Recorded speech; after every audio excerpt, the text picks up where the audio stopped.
Dutar, Türkmenistan'ın ulusal müzik aleti. Türkmenlerin yaşam hikayeleri, şiirleri müzikseverlere aktarılırken dutar kullanılıyor.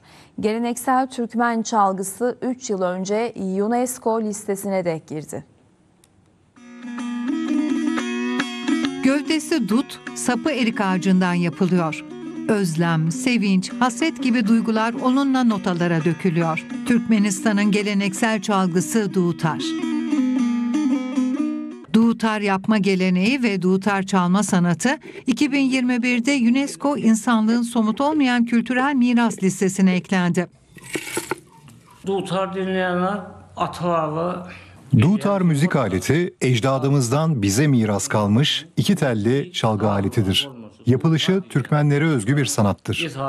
Türkmenistan'ın ünlü dutar ustası Tirkiş Çopanov 30 yıldır bu geleneksel müzik aletini yapıyor. Dutar yapımının incelikleri çok.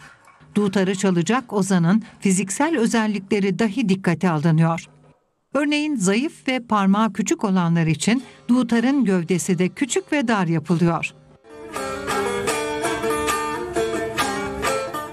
Dutar dinleyenler diyor.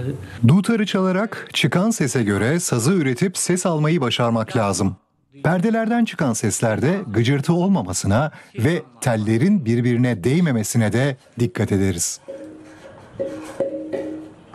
Ünlü Türkmen dutar ustası, ata mirası mesleğinin unutulmaması ve gelecek nesillere de ulaşması için çaba gösteriyor.